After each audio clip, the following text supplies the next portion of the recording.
আইন কানুন, কি বললাম, according to Islamic law, not only according to Indian law. জিকির মানে আইন কানুন। দলিল কোথায় আছে কোরআনে? এটি একটি আইনের বই। চলুন দলিলটা বলে দিচ্ছি। ওমান আ'রাদা আন যিকরি ফাইন্না লাহু মাঈশাতান দানকা ওয়া নাহশুরুহু ইয়াওমাল কিয়ামাতি আ'মা। 16 নম্বর পারার 19 নম্বর পৃষ্ঠার 11 নম্বর লাইন, সূরার নাম সূরা তাহার 124 নম্বর আয়াত। আল্লাহ বলছেন, যে ব্যক্তি আমার আইন কানুন থেকে মুখ ফিরিয়ে নেবে, এই পৃথিবীতে আমি আল্লাহ তাকে শান্তিতে থাকতে দেব না, টেনশনে জীবন যাপন করাবো। কিরকম? হয় তার বইয়ের টেনশন দেবো, নয় শরীরের টেনশন দেবো, নয় জায়গা জমির টেনশন দেবো, নয় ব্যবসা বাণিজ্যের টেনশন দেবো। টেনশনে ওই জীবন যাপন করতে হবে। কি ভাবলেন? চলুন এবার আসছি। জিকির মানে হলো কথাবার্তা। কি বললাম বাবা? শুধু কথা নয়, কথাবার্তা। আফজালুল ইবাদা, সবথেকে উত্তম ইবাদতের নাম কি? ইবাদাতুস সালাত, নামাজ। আফজালুত তিলাওয়াত, সবথেকে উত্তম তেলাওয়াত হলো তেলাওয়াতুল কোরআন, কোরআন তেলাওয়াত। আফজালুল জিকির, সবথেকে উত্তম কথাবার্তা কি? আকাশের নিচে জমিনের উপরে আল্লাহ ছাড়া কোনো মাবুদ নেই, মুহাম্মদ সাল্লাল্লাহু আলাইহি ওয়াসাল্লাম বলেন তার প্রিয় রাসূল। এটাকে মুখে বলা, অন্তরে বিশ্বাস করা, কাজে পরিণত করে দেখিয়ে দেওয়া।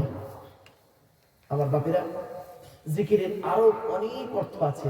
যেহেতু আজকের অনেক আলোচনা রাখবো আপনাদের কাছে, আলোচনার শুরুতেই কয়েকটা কথা আপনাদেরকে বললাম।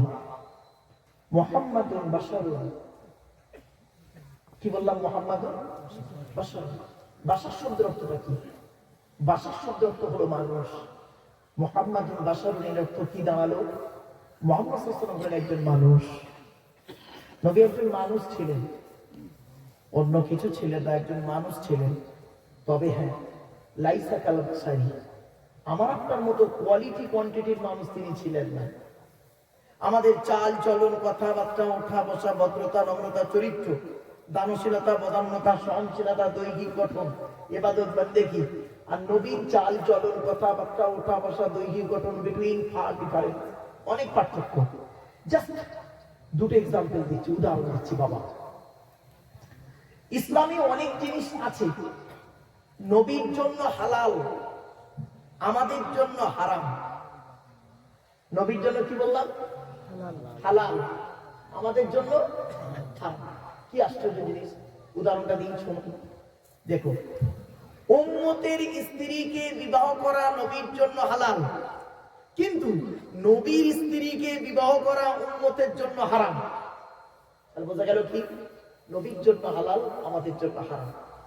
আর একটা দেখেন, ইসলামে অনেক জিনিস আছে নবীর জন্য যত খুশি তত, আমাদের জন্য যত খুশি তত নয়।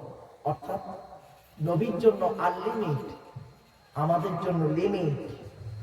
উদাহরণটা দিই, ইসলামে আছে একজন পুরুষ সর্বাধিক বিবাহ করতে পারে 4টা। কটা?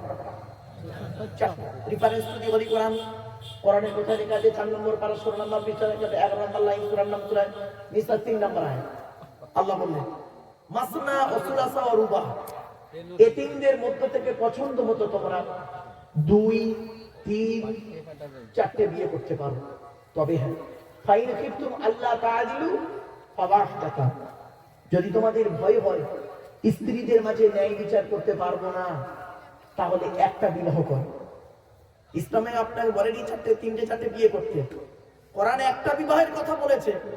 তবে কোরআন একটা লিমিট দিয়েছে, যদি শর্ত দিয়েছে কি, যদি তুমি ন্যায় বিচার করতে পারো তাহলে করতে পারো সর্বাধিক 4টে, আর যদি ন্যায় বিচার করতে না পারো তাহলে একটা। এখন চলুন একটু দেখে নিই, আধুনিক বিজ্ঞানের যুগে 2 স্ত্রীর মাঝে ন্যায় বিচার করা কঠিন কাজ। মুহাম্মদ সাল্লাল্লাহু আলাইহি ওয়াসাল্লাম কি বলেছেন শুনলেন? তিনি বলছেন, 2 স্ত্রীর মাঝে যদি কোনো স্বামী ন্যায় বিচার করতে না পারে, বড় বউটাকে নিয়ে ধরুন দেখে না, আর ছোট স্ত্রীকে নিয়ে এখানে হরদমকারী ঘুরে, নবীজি বলেছেন ওই স্বামীকে কিয়ামতের মাঠে আল্লাহ পাক পঙ্গু করে তুলবে। পঙ্গু ভাষাটা বুঝে? জি পঙ্গু, পঙ্গু কি বলেন আপনারা? হ্যান্ডিক্যাপ করে তুলবে কিয়ামতের মাঠে। আপনি কি ভাবছেন দুটো বিবাহ করেছেন বলে কি আপনি ভালো কাজ করেছেন? না না না, খুব কঠিন কাজ করেছেন। এই আধুনিক বিজ্ঞানের যুগে, মডার্ন সায়েন্সের যুগে দুই স্ত্রীর মাঝে ন্যায় বিচার করা অনেক পার্থক্য। আচ্ছা, নবীজি কটা বিবাহ করলেন?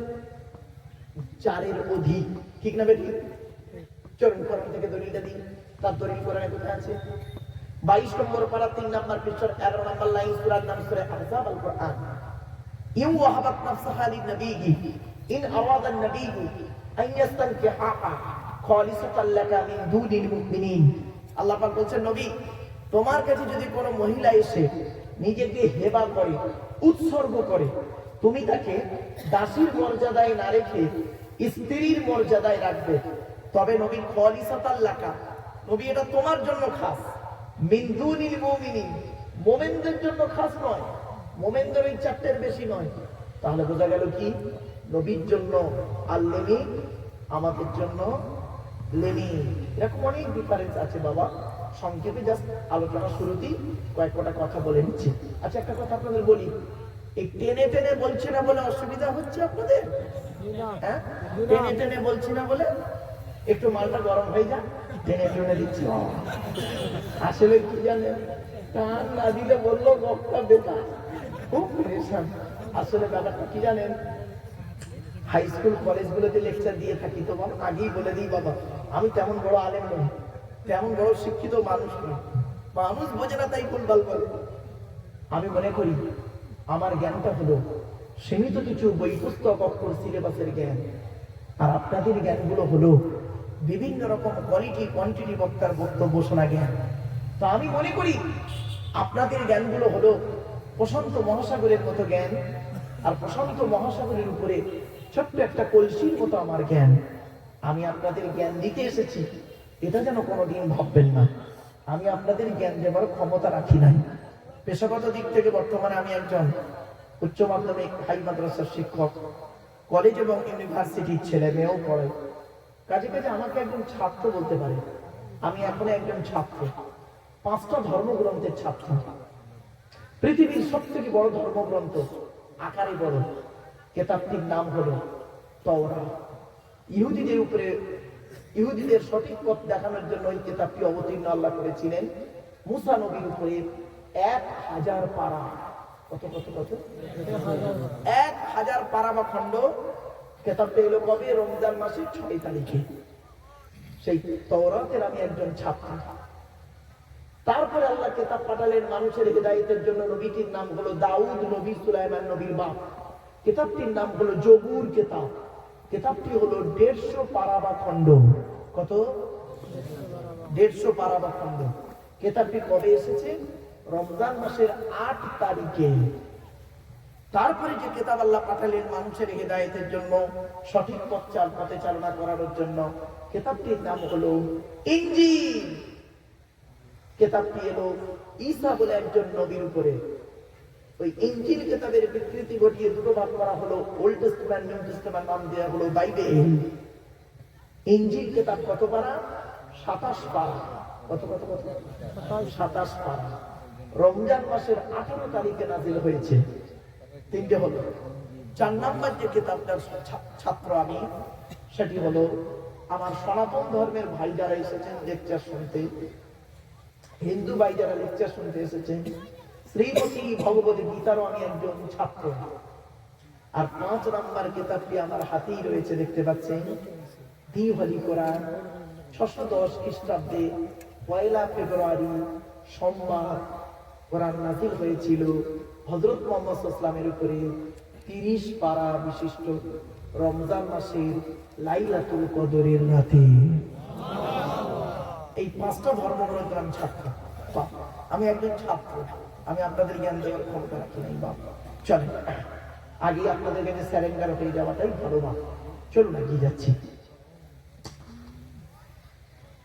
তাই আমি আলোচনা শুরুতেই বলেছিলাম মুহাম্মাদুন বাশারুন, মুহাম্মদ সাল্লাল্লাহু আলাইহি ওয়াসাল্লাম হলেন একজন মানুষ। লাইসা কাল বাশারি, আমার আপনার মতো কোয়ালিটি কোয়ান্টিটির মানুষ তিনি ছিলেন না। ইয়াকুতুন হাজারুন, ইয়াকুত একটা পাথর, লাইসা কাল হাজারি, সাধারণ পাথরের মতো পাথর নয়। আপনারা হাতে আংটি পরেছেন না অনেকে? আংটি আংটি বোঝেন?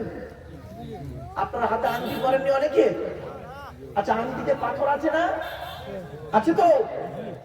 আচ্ছা, আংটিতেও পাথর আছে, আর বালির ভিতরেও পাথর পাওয়া যায়। ইও পাথর আর বালুর ভিতরে ও পাথর, দুটো এক।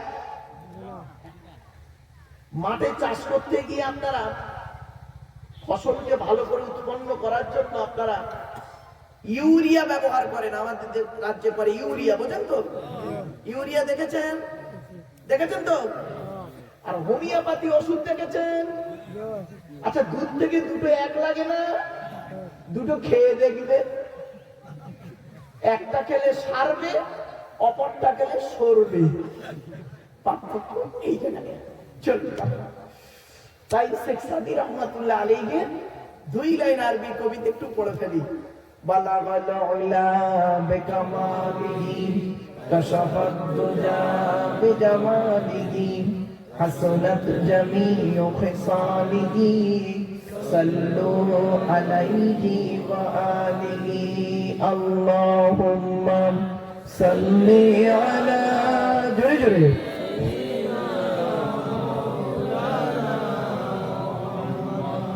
وعلى آل سيدنا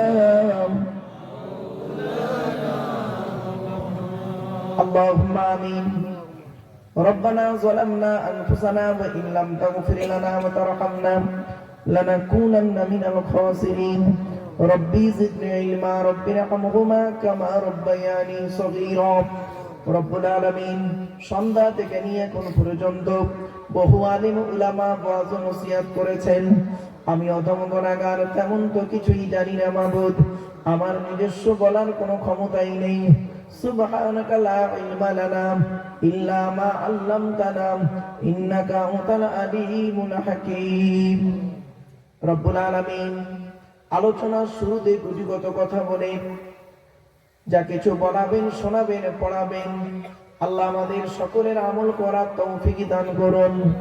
খাস করে মাবুদ, এই কোরআনুল কারীমের মাহফিলে, হাদিসের মাহফিলে, কিয়াসের মাহফিলে যে সমস্ত বাবাজিরা, যুবক ভাইরা, স্নেহের কচি কচি বাচ্চারা, মা বোনেরা রাতের আরামকে হারাম করে দিয়ে, মূল্যবান সময়কে ব্যর্থ দিয়ে, আরামের বিছানাকে ত্যাগ করে দিয়ে পবিত্র কোরআনুল কারীমের মাহফিল শোনার জন্য চাতক পাখি দিনে ছুটে এসেছেন, আসছেন এবং আসবেন।